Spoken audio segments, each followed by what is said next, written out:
ರಾಜನಕೋಳೂರು ಗ್ರಾಮದ ಪ್ರಾಗೈತಿಹಾಸಿಕ ಸಮಾಧಿಗಳು.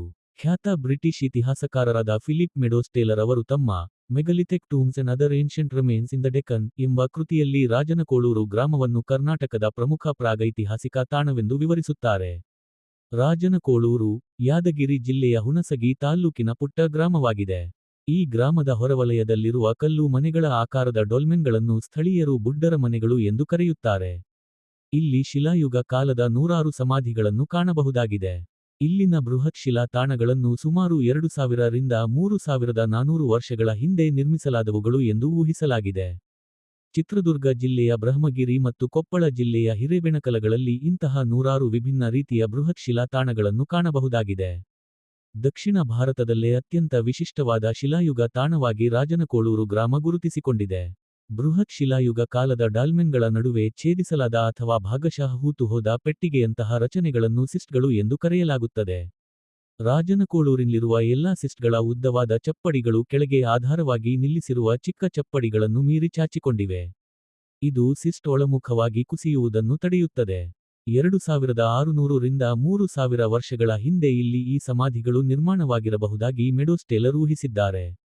ಇಲ್ಲಿರುವ ಕೆಲವು ಡಾಲ್ಮೆನ್ಗಳು ಮನುಷ್ಯನಿಗಿಂತ ಎತ್ತರವಾಗಿವೆ. ಸುಮಾರು 3.5 ಮೀಟರ್ಗಿಂತ ಹೆಚ್ಚು ಉದ್ದವಾಗಿವೆ. ಕೆಲವು ನವಶಿಲಾಯುಗದ ಅವಧಿಯ ಬೂದಿ ದಿಬ್ಬಗಳಿಂದ ಕೂಡಿದ ವೃತ್ತಗಳಿಂದ ಸುತ್ತುವರೆದಿವೆ.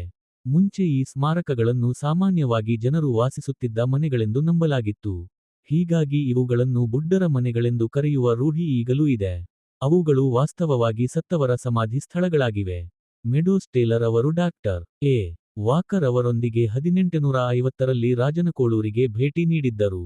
ಆಗ ಈ ಸ್ಥಳದ ವಿವರವಾದ ಅಧ್ಯಯನವನ್ನು ನಡೆಸಲಾಯಿತು.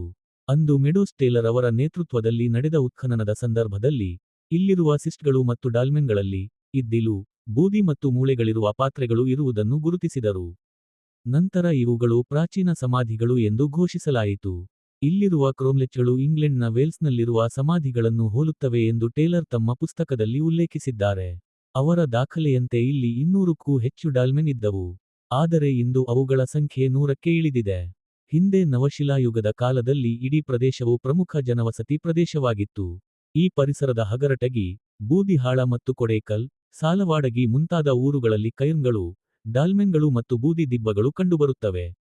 ಆದರೆ ಕೃಷ್ಣಾ ನದಿಗೆ ಅಡ್ಡಲಾಗಿ ನಾರಾಯಣಪುರದಲ್ಲಿ ನಿರ್ಮಿಸಲಾದ ಬಸವಸಾಗರ ಜಲಾಶಯದಿಂದಾಗಿ ಸಾಕಷ್ಟು ಪ್ರಾಗೈತಿಹಾಸಿಕ ಪುರಾವೆಗಳು ನಿರ್ನಾಮವಾಗಿವೆ. ನೀವು ಇನ್ನಷ್ಟು ಇತಿಹಾಸಪೂರ್ವ ಸಮಾಧಿ ಸ್ಥಳಗಳನ್ನು ನೋಡಲು ಆಸಕ್ತಿ ಹೊಂದಿದ್ದರೆ, ಹಿರೇಬೆಣಕಲ್ನ ಗ್ರಾನೈಟ್ ಸಮಾಧಿಗಳು ಮತ್ತು ಐಹೊಳೆಯ ಮರಳುಗಲ್ಲಿನ ಸಮಾಧಿಗಳಿಗೆ ಭೇಟಿ ನೀಡಬಹುದು.